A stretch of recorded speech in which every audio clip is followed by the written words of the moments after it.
Olá, eu sou Andrea Jordão, faço parte da Comissão de Direitos das Famílias e Sucessões da ABA Rio de Janeiro e quero deixar claro, antes da gente começar a nossa live hoje com a maravilhosa Berenice Dias, que tudo que vai ser retratado aqui vai ser uma conversa e que não quer dizer que é obrigatoriamente a opinião tanto da comissão quanto da ABA Rio de Janeiro. Então, sendo assim, vamos começar a nossa live. Vou chamar aqui a doutora Berenice Dias, já estamos bem no horário. Só um minutinho.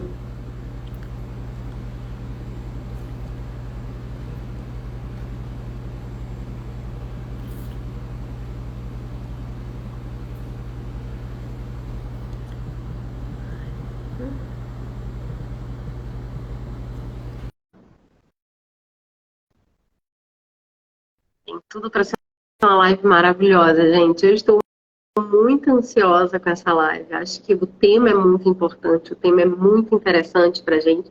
Eu tive várias perguntas. Ó, ela já entrou aqui. Deixa eu ver se eu consigo de novo chamar.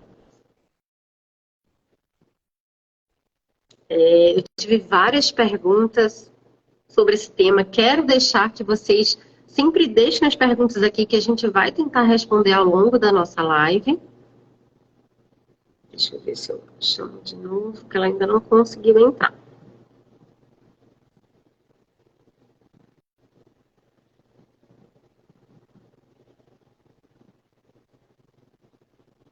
Vou dar de novo.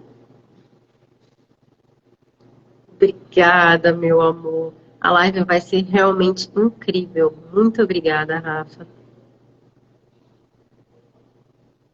Ela não está conseguindo aqui entrar, vou tentar de novo, tá?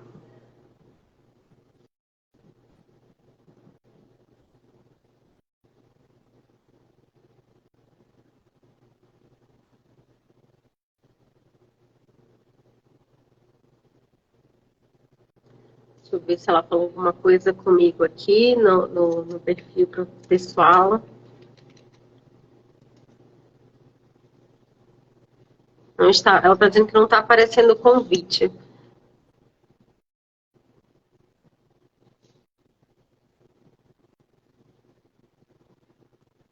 Ah, Rafa, você é sensacional.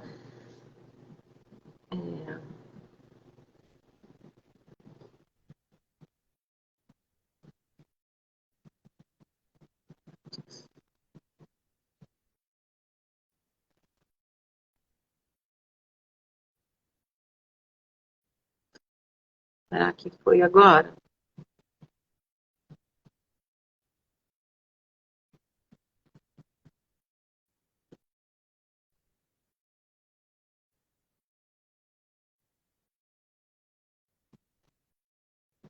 Aproveita esse tempinho que a gente está aqui com problemas técnicos para convidar. Tá, agora Olá, deu.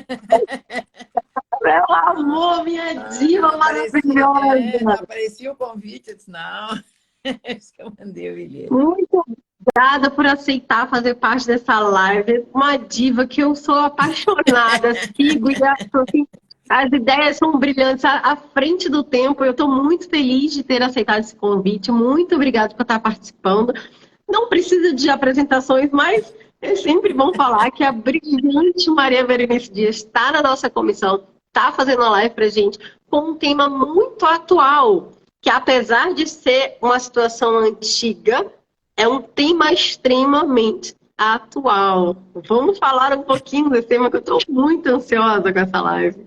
Ó, eu acho que o tema não é antigo, eu acho que o tema é moderno. Antigo, sabe o que que é? É esse machismo estrutural, que Exatamente. simplesmente leva à sacralização exacerbada na maternidade, que mãe é a dona do filho, saiu da barriga dela, só ela que sabe cuidar, só ela que tem o direito de ficar, que a guarda tem que ficar sempre com ela, que não tem jeito, que os pais não sabem fazer nada. E sabe qual é a culpa desse? Não, nunca deixaram ele aprender.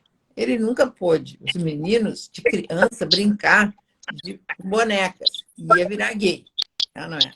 Então, assim, ó, Esse só para mim meninas que são adestradas desde muito pequena a brincar com boneca, trocar fraldinha, panelinha.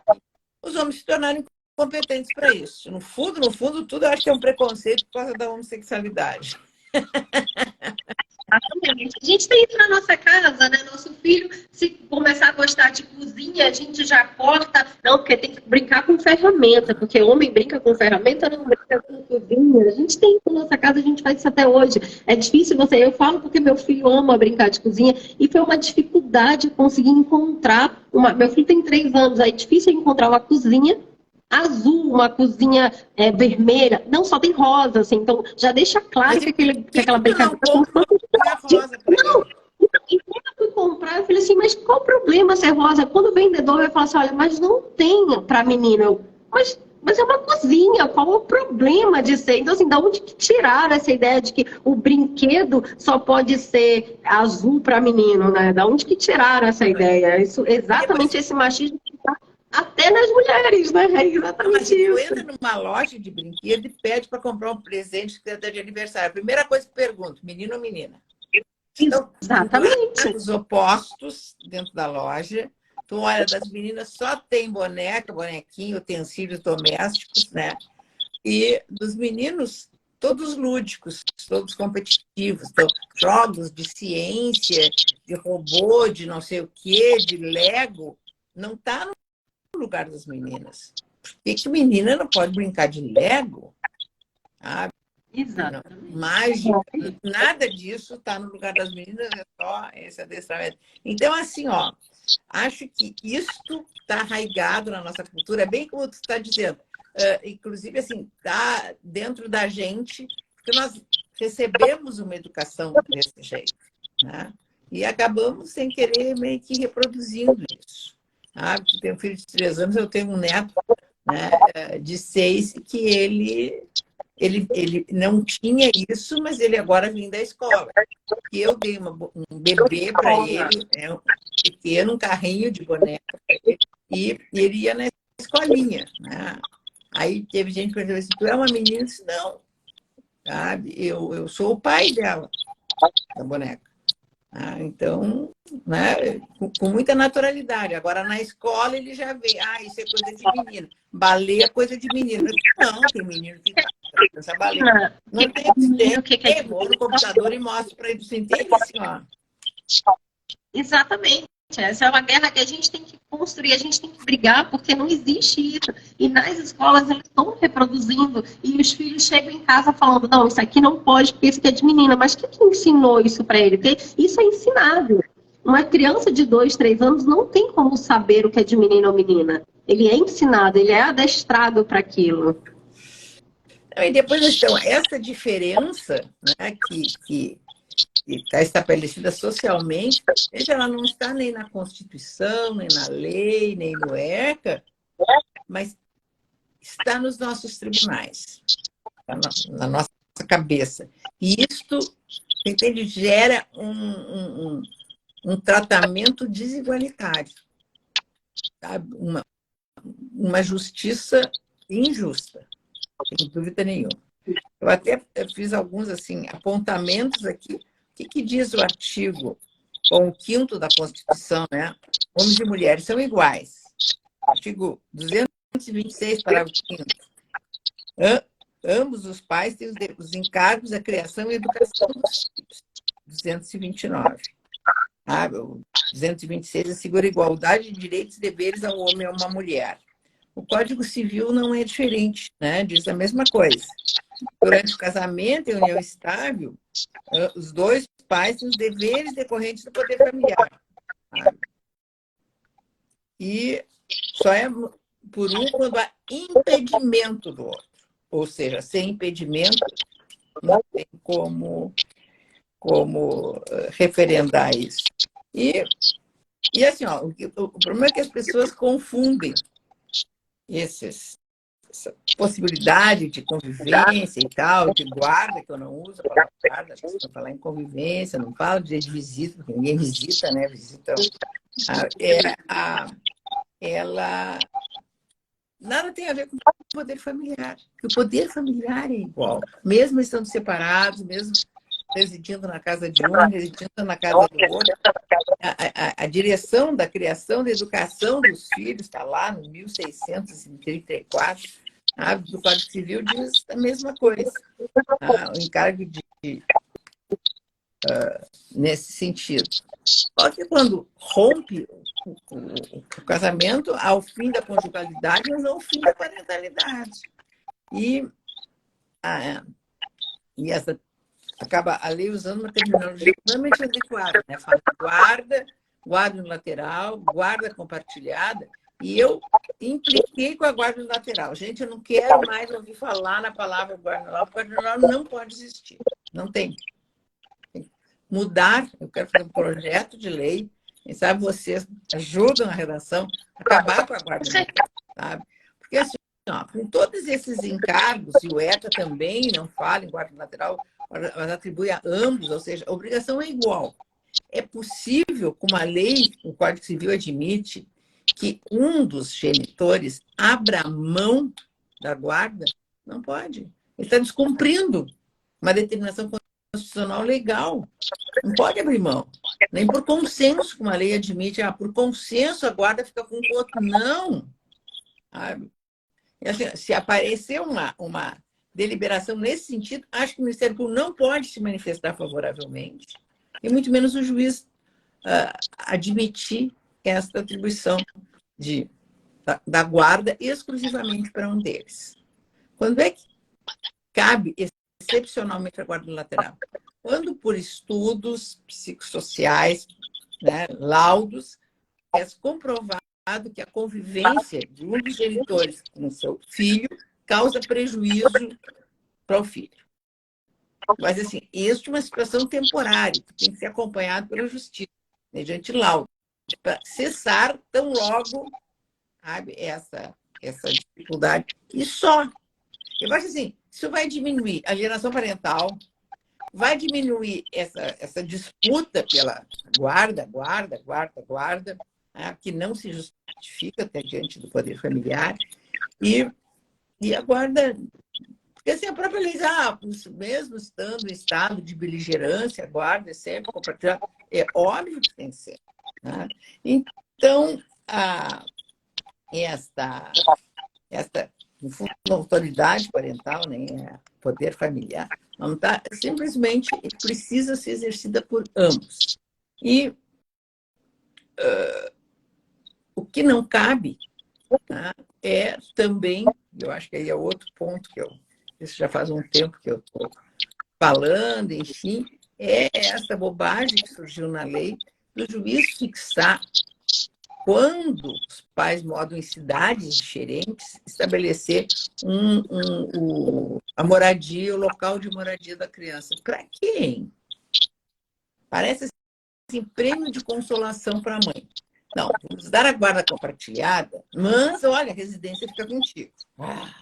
Ainda subsiste esse poder que a mãe sempre teve, que elas vão para a audiência, é ou não é? E diz assim, eu não deixo. Não. Não, isso eu não quero. Não, ficar uma semana com o pai nas férias, não, eu não deixo, eu não quero. Como se o filho fosse só no fundo de propriedade dela, né? Mas isso é algo que a gente vê de uma maneira muito, muito recorrente. E então, claro que a forma de convivência, pelo estado de beligerância, e mesmo quando não é, eu acho importante que fique estabelecido. Porque senão continua no poder de um. Né? Sim. Vai com o outro quanto deixa. Então, é melhor ter estabelecido. Eu sempre digo assim, esse estabelecimento não precisa nem ser cumprido. Você pode fazer do jeito que quiser. Só se socorram do que está estabelecido se houver divergência. Mas, sabe? Eu acho que existe também a necessidade de que as partes entendam o que significa a guarda, o que significa essa necessidade de cuidar, esse dever de cuidar. Porque muitas vezes a guarda é confundida ainda com o estar com a criança, a posse da criança, né? Então, essa diferença entre guarda e regime de convivência, que muita gente não entende, até os próprios juristas confundem essa parte, acho que tem que ser muito bem explicada. Porque quando se trata da questão do poder familiar, que é um direito e um dever, né, que está inserido na guarda, a gente tem que explicar para esse pai.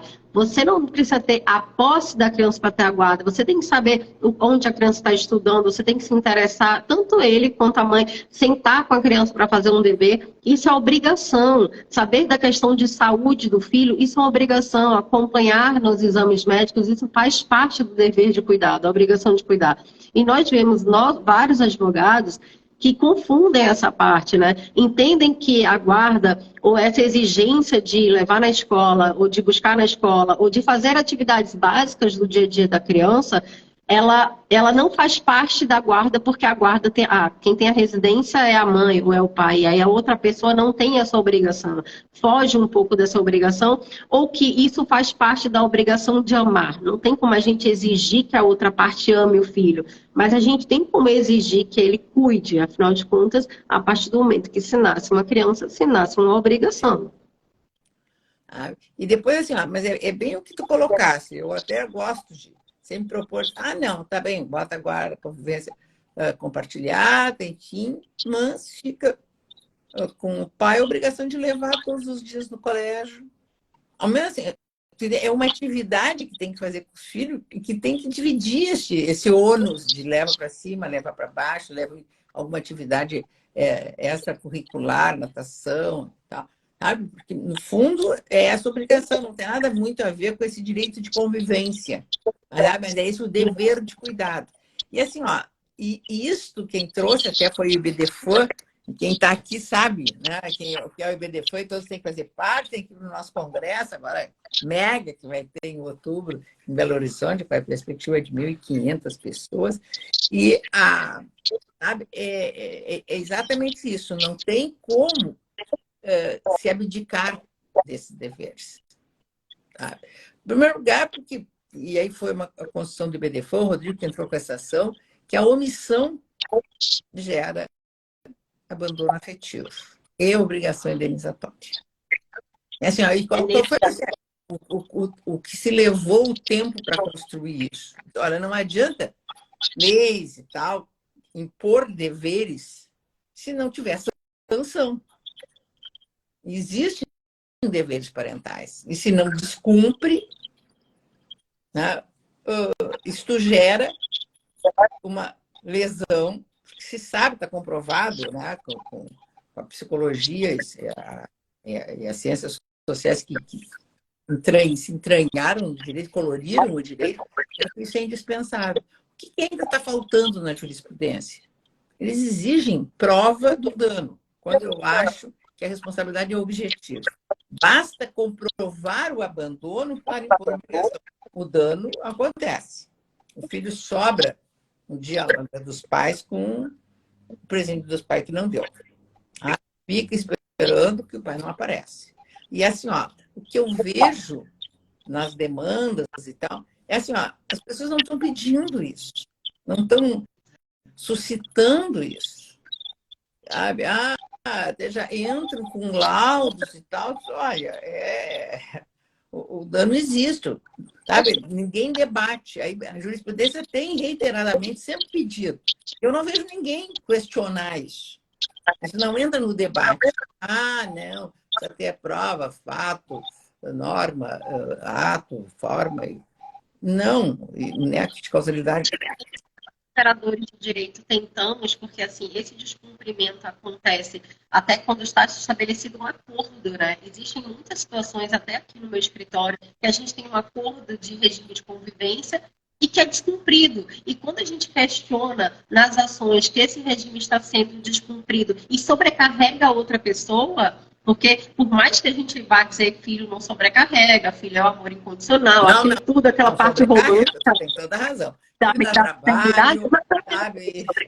Com certeza. É difícil, você deixa de fazer alguma coisa que você estava planejada para fazer, porque a outra parte não fez o que estava acordado e estava determinado. E a gente vê do Poder Judiciário que a resposta é praticamente responda porque não cumpriu. Não existe punibilidade, não existe uma punição, não existe algo que a gente possa exigir da justiça que faça. Isso eu falo em relação a todos. A gente tem processo de pensão que a gente pede que o juiz determina que seja apresentado o extrato dos últimos 12 meses, e a pessoa não faz, e vai passando meses em cima de meses, e ele vai tirando aquele dinheiro para que no momento que ele cumpra, já se passaram 6, 7 meses. Mas cadê o poder da justiça de punir aquele descumprimento? Eu acho que o que está faltando justamente para que a gente tenha uma igualdade seja essa possibilidade de indenização, essa possibilidade de punição. Porque sem punição, infelizmente, eu não vejo eu tenho visto bastante poucas decisões nesse sentido, apesar de eu pedir de uma maneira mais ou menos reiterada, é a aplicação de astrente, de multa, né, quando não há o cumprimento do dever de convivência. E assim, a multa por omissão. Deixou de pegar no fim de semana, tanto de multa. Sabe? Deixou de pegar no meio da semana, tanto. Não é porque a multa corrida de todos os dias. A multa reverte em favor do filho. Mas há muita resistência com relação a... Se o pai paga alimentos, está de bom tamanho. Exatamente. E aí, não, ele já cumpre com isso e tal, mas acho que assim, esse é um direito muito mais do filho, né? Mas é uma obrigação de fazer infungível do pai. Não dá para mandar a avó, não dá para fazer nada, e não tem esse descumprimento. E assim, o que eu tenho ido é um pouco mais além, por isso que eu queria muito trazer esse tema, é assim, se o pai não convive, quero porque foi estabelecer essa tal da guarda unilateral, que eu acho que ela é inconstitucional. Sim. Quer porque ele descumpre o que está determinado, ou por acordo, ou por decisão judicial, deixa de conviver. Não é só abandono afetivo, não é só essa indenização. É também alguém fez esse serviço por ele. Quem fez? O outro, que está com o filho. Então, assim, quem faz algum trabalho que é de outro tem direito a ser indenizado pelo que fez.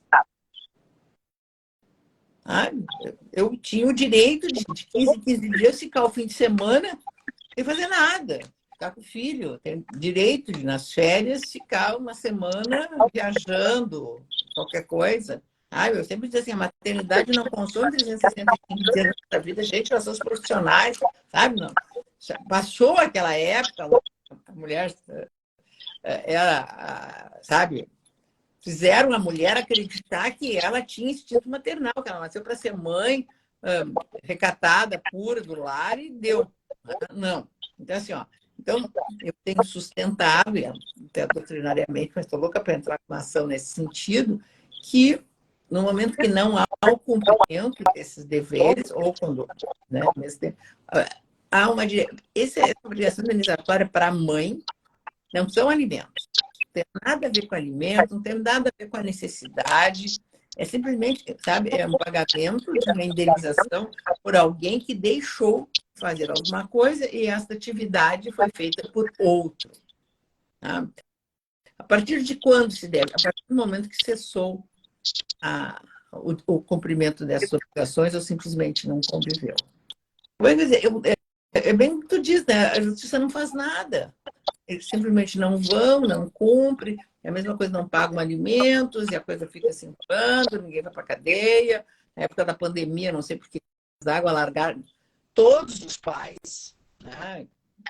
Eles têm que cumprir, já tem que cumprir a pena num lugar separado. Eu acho porque eles são bandidos muito mais perigosos do que os outros comuns. Porque eles cometem um crime hediondo, né, que é um crime de tentativa de homicídio de maneira cruel com os filhos que não dão de comida para os filhos. Então, esse devedor de alimentos não tem porque... E vejo que na pandemia saiu lei, gente. Primeiro foi a jurisprudência, depois saiu lei. Não. Todos nós estávamos em prisão domiciliar, ou seja, ficou todo mundo liberado. Os outros presos, tá? Ninguém largou total. Episodicamente, um ou outro, algum outro estabelecimento que tinha muito. Eu confesso que eu consegui não entender aquilo. Eu disse, mas, gente, por que caras da água que largaram todos? Ninguém está cumprindo. E esse falta de cumprimento da outra parte gera...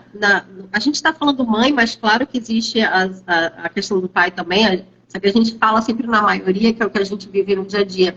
Mas a partir do momento que não tem um cumprimento de uma parte, a outra fica sobrecarregada, como a gente falou anteriormente, mas prejudica profissionalmente, prejudica socialmente, prejudica fisicamente, porque se você tiver uma igualdade de responsabilidade, que é isso que quer dizer a guarda compartilhada, nada tem relação com o regime de convivência, a gente está falando de igualdade de responsabilidade, a partir do momento que existe a igualdade, as duas pessoas estão em pé de igualdade para lutar profissionalmente, para ter uma ascensão na carreira. Então, quando você não tem isso, eu acho que essa indenização que a gente está falando aqui, que seu pensamento é assim, eu sou fã declarada, já acompanha há muito tempo, a gente tem essa relação, graças a Deus, mas assim, essa indenização ela tem que levar em conta, inclusive, a perda financeira, porque quando uma pessoa não pode se ocupar, quando uma pessoa não pode trabalhar, não pode dar atenção ao seu trabalho, ela está perdendo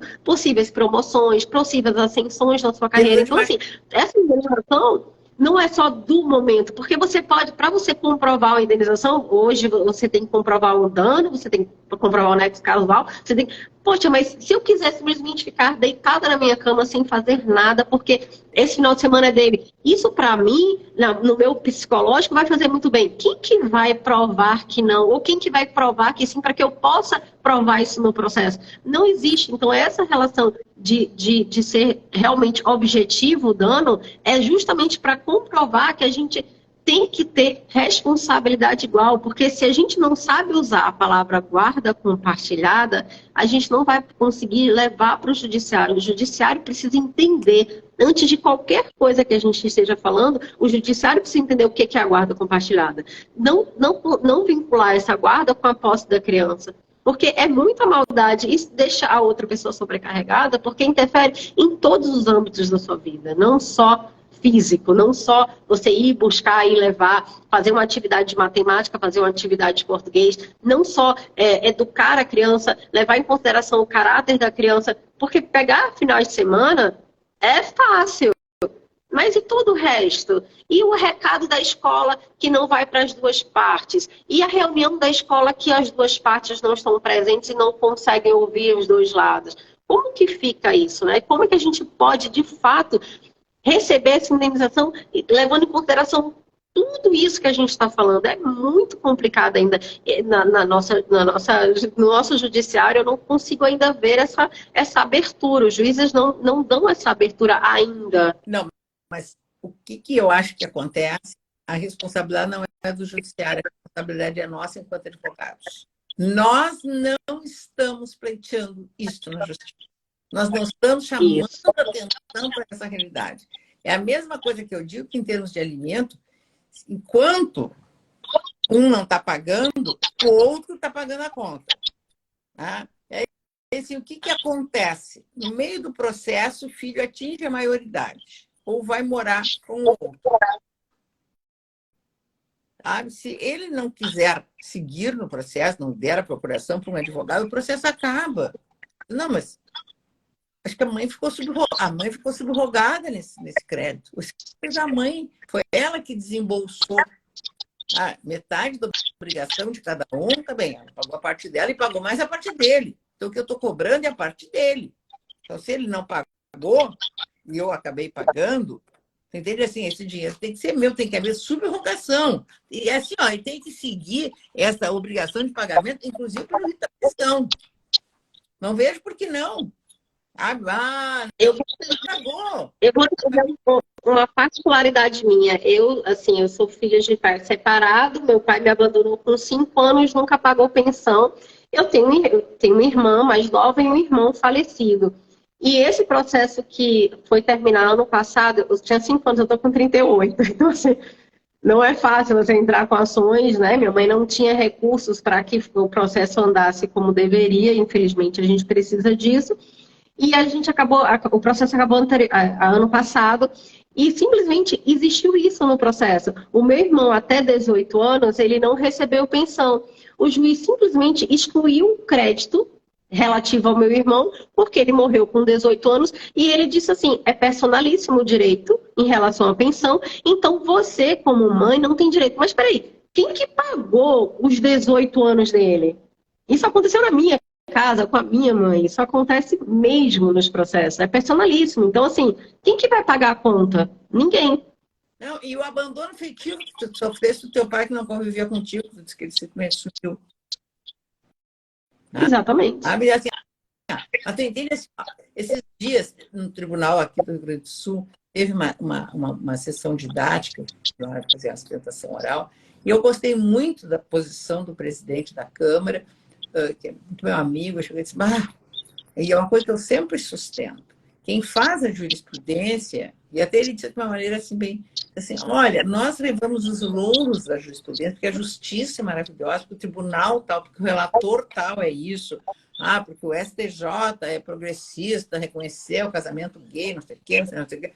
Não, é de coisa assim, atrás de tudo isso teve um advogado que foi lá, que bateu e que insistiu e que não levou, e entrou de novo e veio com novos argumentos. Mas assim, o que eu não vejo é esses temas serem debatidos, serem trazidos, serem questionados.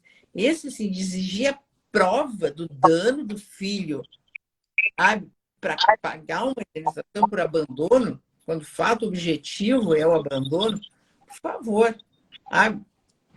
Hoje de manhã escrevi um artigo sobre desde quando são devidos os alimentos gravídeos.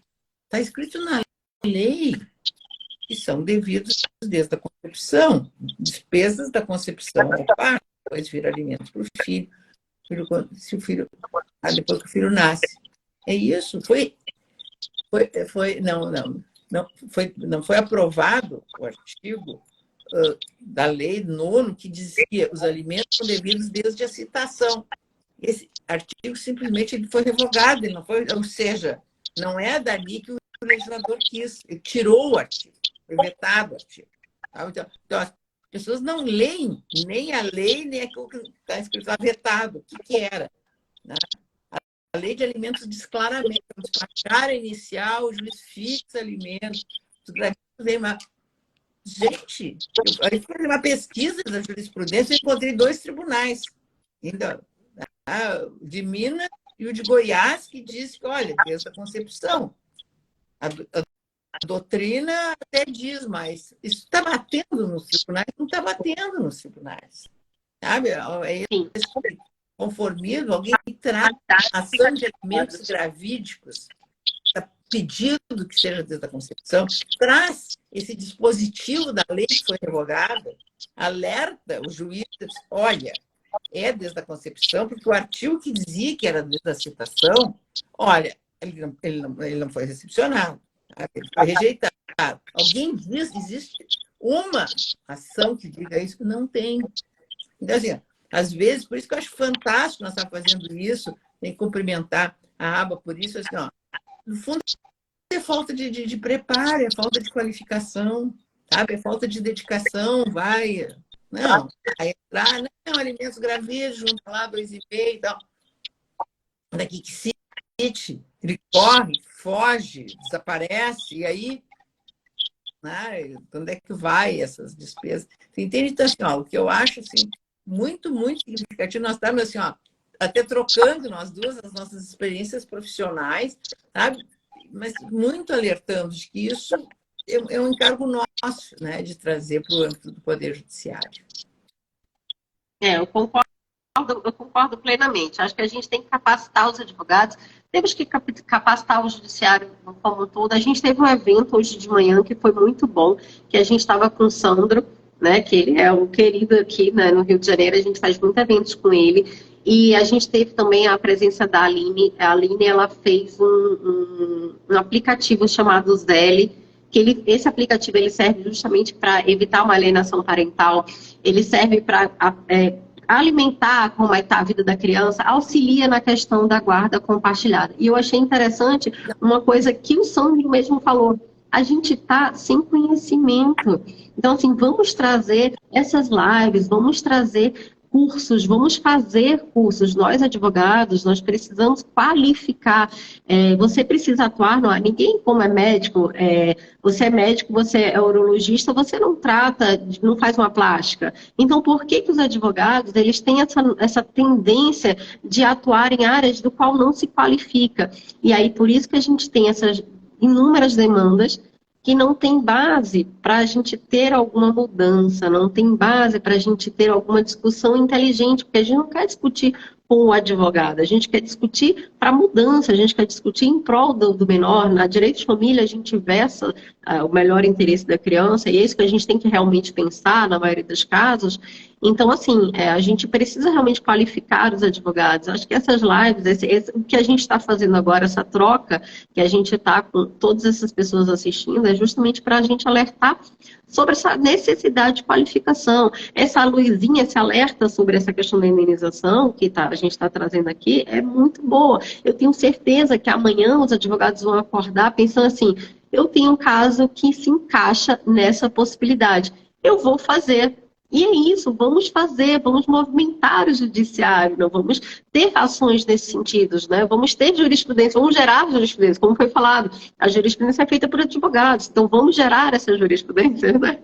Através dos nossos pedidos, das nossas demandas. Eu tenho um exemplo prático, né? Quando eu comecei lá no ano de 2000, eu trabalhava em Câmara de Família, no tribunal, que era desembargadora, né? Não, homossexuais têm que ter direito, sempre direito igual os casais heterossexuais. E até um nome novo, direito homoafetivo. Sabe? Então, consegui algumas decisões e tal, escrevi artigos, escrevi o primeiro livro, não tinha nenhum livro, nenhum artigo jurídico dizendo isso no Brasil. E aí surgiram algumas ações muito mal instruídas, sabe? Muito sem nada. Eu digo assim, nossa, advogados não estão. O que eu fiz? Gente, eu me aposentei por causa disso. E abri um escritório com a placa de direito homoafetivo. Foi o primeiro que botou na placa. Não que eu fosse a primeira a atuar nessa área. Assim, e aí criei, no âmbito da obra, da OAB, comissões em todo o Brasil de qualificação dos advogados. Comissões de diversidade sexual, sabe? Mais de 200 no Brasil. A Comissão Nacional, sabe? Explodiu o número de ações e fizemos cursinho, cursão, congressinho, congressão, sabe? Explodiu o número de ações na justiça e se consolidou a jurisprudência. Eu criei um site que está lá, direito ao tudo que foi decidido favoravelmente e tal, botava lá dentro e assim, ó, como é que nós chegamos aonde chegamos? E chegamos, eu estou muito convencida disso. Por quê? Porque os advogados, sabe, atentaram a esse novo ramo do direito, até um novo nicho, e sem preconceito, porque o preconceito sempre existiu. Uma vez eu atendi um cliente que disse assim, eu vou lhe dizer uma coisa, a senhora é a 10ª advogada que eu consulto. Todos me receberam com muito preconceito. E até era assim, engraçado, assim, eu tenho uma indenização do meu companheiro que morreu, todo mundo com uma cara horrível. Até que tive assim, não, o meu companheiro, ele estava no acidente da TAM, e as coisas já, a indenização era significativa. O advogado ofereceu fazer sociedade com o cliente. Né? Ele sentiu da maneira como ele foi atendido. Então, sabe que assim, houve todo um processo de qualificação disso, daquilo. Então, é isso que nós temos que fazer. O IBDFOR nasceu para isso. Quando tu diz assim, os advogados atrapalham, exatamente pela falta de qualificação das pessoas de direito das famílias. Eu nem falo mais direito de família. Família não é um conceito único, família é um conceito plural, hoje em dia. Família estável, família solo, que não usa a palavra parental, é horrível. Família solo. Não, e as palavras importam, palavras têm poder, né? Então, assim, ó, no fundo é isso, nós sabemos como é que é, nós já fizemos, nós já conhecemos, nós advogamos, sabemos que caminho trilhar para chegar lá, né? O Rodrigo sozinho ficou anos indo atrás da indenização por abandono afetivo do menino Alexandre, que o pai pagava alimentos, não atendia o telefone, não isso, não aquilo, nunca. Levou anos até que a Fátima, a Nancy Andrighi, disse não, ele descumpriu o dever de cuidar. O pai tem obrigado de cuidar dada educação, isso é dever de cuidado. E quem descumpre um dever legal é obrigado a pagar uma indenização. Mas não pensa que foi na primeira ação que ele entrou, na primeira vez que ele entrou, não. Foi para o Supremo, foi para o STJ, foi daqui, dali, teve não sei quantos anos esse processo rolou. Entende? Assim, agora, sabe, é algo que surgiu. Um dia, um advogado resolveu pedir um reconhecimento de multiparentalidade, gente. Sim. Né? Agora, é uma coisa que já dá para fazer até em sede administrativa, no cartório do registro, é que um dia vocês, não, dá para ter 2 pais, dá para ter 2 mães, certidão de nascimento, porque essa é a realidade da vida. A vida é assim, então vamos buscar o reconhecimento desses direitos. Alguém um dia, que foi lá no âmbito do IBD, falou assim, não, que as pessoas têm que gerar responsabilidades, vínculos, geram obrigações. Né? Você lembra, antigamente, os filhos extramatrimoniais não podiam ser registrados. Eles eram uterinos, bastardos. Tá? Ou seja, o filho pagava pela culpa do pai. O pai que teve uma aventura amorosa fora do casamento e o filho não tem nem identidade, nem alimentos, nem herança, nem nada. Reconhecido, sabe? Então, assim, nós temos que nos dar conta que nós evoluímos e não evoluímos pelo legislador. Não foi o legislador que mudou, foi a jurisprudência. Porque o nosso legislador, ele é covarde. Sabe? Então, assim, ó, ele não edita leis que atendam a segmentos vulneráveis, a segmentos alvo de algum tipo de discriminação. Sabe? Não adianta me vir com a Bíblia como cabo eleitoral, porque assim, não é esse o motivo. É para não perder a reeleição. Uma maioria do eleitorado é conservador, se ele faz qualquer coisa um pouco fora disso, pronto. Né? Vou perder a reeleição. Tem uma senadora que jura que perdeu o Senado lá, lei de Pará, que ela era relatora de um projeto de lei que nem foi para frente. Né? Então, assim, ó, não podemos esperar o legislador, quando vem mal. Olha o Código Civil que veio, sabe, repetindo o código anterior, enfim, retardatário. Quando vem, ainda vem, às vezes, ao contrário. Não dá para a gente ficar esperando isso. Então, nós é que arregaçar as mangas, parar, pensar, irmos até direito comparado, que é um grande que às vezes a gente parece que não se dá conta disso, né? É contar uma novidade, se você não gostar. Que bom!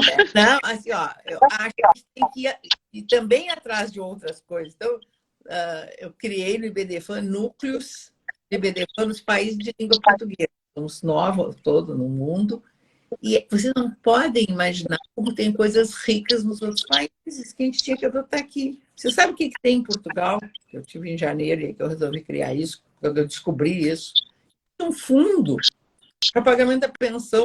Quando o pai não paga, o Estado paga e cobra do pai. Olha só que fantástico, as crianças ficam morrendo de fome. Porque no Brasil, meu mestrado não é a mãe que morre de fome. Eu fiz mestrado em Portugal, então, assim, muito do que eu aprendi e que eu trago para cá, claro que existem coisas ruins, óbvio, né? Lá existe ainda um machismo estrutural até mais forte do que no Brasil, muito mais. Para o casamento antes do que nós aqui. E eles por lei, nós só pela jurisprudência. Existem algumas outras questões, mas essa parte boa do Estado se preocupar, porque também existe, né, o dever do Estado em relação à alimentação, à vida do cidadão. Isso eu achei assim muito maravilhoso. Eu queria muito que a gente pudesse falar sobre esse tipo de tema aqui no Brasil, porque a gente pudesse levantar essas possibilidades. E eu acho que a gente está evoluindo. Parte do núcleo de Portugal, porque o núcleo de Portugal não é de Portugal. É gente que conhece, que estuda, que quer trocar ideias. A ideia é escrevermos livros com todos os países, enfim. Tem diferenças assim abissais, incríveis. Por exemplo, Guiné-Bissau, 56% das meninas têm ablação de clitóris. Toda a população. Tem regiões muito no norte, mais que 95% das meninas. Ela disse, não está na lei, até porque não existe políticas públicas. Então, nós estamos procurando assim, ó, criar várias frentes de debate, nós levando as nossas ideias para lá, coisas que nunca ouviram falar, né? E trazendo, conhecendo um pouco dessa cultura e vendo assim, o que a gente pode ajudar e também o que a gente pode aprender. Né? Então, assim, vejam a que ponto esses ranços culturais, esses apegos às tradições, às religiões e tal, levam uma sociedade. Porque lá, por exemplo, é um país democrático. Né? Eles dizem que é democrático. E nada não existe isso. Né? Por que tem? Entende? E eu sempre acho que a responsabilidade é nossa, somos nós, advogados, que vamos mudar tudo. Vamos ter que mudar a lei, tem que construir a jurisprudência, porque as pessoas se acomodam, não tem esse encargo, esse dever é nosso, ou nos processos ou fora dos processos, fazendo o que está fazendo agora, o que está fazendo todas essas pessoas que estão participando, sabe, dessa live aqui, sabe? Uma pessoa vai passando para outra, vai ensinando a outra, uma pessoa que assistiu vai passar para o seu escritório e levar mais qualidade. Inquietação, sabe? Com um compromisso de fazer alguma coisa, é isso que eu sempre fazer, sabe? Eu sempre não tenho outro segmento na verdade que tem esse dever. E a frase é o pai paternar, deixa o pai ser pai. O pai ele tem tantas obrigações quanto a mãe. Vamos deixar isso acontecer, vamos entender qual o sentido da guarda compartilhada, vamos entender o que é essa obrigação, esse poder parental, vamos entender o que é isso, né? Essa é o principal recado que a gente quer dar para os advogados, né? Vamos pensar um pouquinho fora da caixinha, que a gente já vem sempre na faculdade sendo obrigada a estar, vamos pensar um pouco além, vamos entender, vamos analisar a situação. Sempre, cada caso é um caso no direito de família, não existe aquele modelo. É um absurdo a gente estipular que valor de pensão é específico, que dependendo de quantos filhos é específico, como funciona a guarda, que só pode ser de 15 em 15 dias alternado. Depende, tudo depende do caso, depende das aceitações, depende das relações. Né? Nossa responsabilidade vai além. Porque assim, ó, eu acho assim, quem tem que solucionar, encontrar uma saída são os pais. Se eles não conseguem por si, os pais com seus advogados. E essa é a grande oportunidade. Assim, porque o juiz não conhece nada. Não conhece a criança, não sabe que idade tem. O que ele vai fazer? Vai aplicar sempre a mesma coisa. Fim de semanas alternados de 15 dias e tal. Entende? Assim, uma pessoa estranha, cheia de processo, que não vai sentar e ler as petições que a gente faz com todo esmero. Não vão ler tudo aquele jeito, que é o não tem um espaço de escuta que nós temos com os clientes. Assim, eu nunca entro com uma ação sem entro com a parte contrária, com o advogado da parte contrária. A gente vai fazer um acordo, porque é indiscutível que tem que conviver. É indiscutível que tem que pagar alimento. Não é possível que nós, né, não vamos encontrar um acordo, precisamos botar no colo de alguém que está fora disso. Absolutamente. A responsabilidade de definir a vida de uma criança. Como? Se não sabe, cada caso é um caso específico. Os pais que não conseguem encontrar uma forma de coisa, são irresponsáveis. Sabe? É uma irresponsabilidade para cada não conseguir encontrar uma forma de ter. E às vezes eu digo, não, mas não dá para você botar a fralda. Mas ele vai aprender. Primeiro dia ele vai botar a fralda da criança na cabeça. Na quarta fralda, na quinta, ele vai aprender. Ele não vai matar ele afogado no banho. Pode deixar para banho. Sabe? Qual é a diferença? Eu lembro uma frase da minha mãe que ela dizia assim, a mãe acaba decidindo como o pai vai ser. Isso é um absurdo. Ele tem que ser o pai que ele é. Você não pode determinar, você pode determinar como você é como mãe, mas ele é o pai que ele é. Então, se você quer que ele bote a fralda nessa sequência, você faz. Ele faz na sequência dele. Então, a gente tem que respeitar isso. Vamos deixar ele ser o pai. Isso é uma coisa muito boa. Eu do joelhaço. E as mulheres dizem, não, para com isso. Não, mas não pode ir lá. Não, com o pai. Não, tem que poder. E eu invento umas cláusulas muito loucas, né? fica assegurado o direito das crianças participarem das festividades comemorativas das famílias dos dois, independentemente com quem está. Porque senão, às vezes, tem aniversário da bisavó. Não vai, não é no teu dia.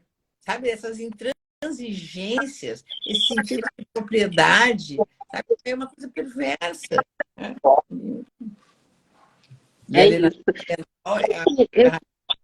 Eu vou trazer, porque a gente já está quase chegando no final, infelizmente. E eu vou trazer uma pergunta que mandaram sobre qual seria a vara competente para julgar essas ações, essas possíveis ações levantadas de indenização.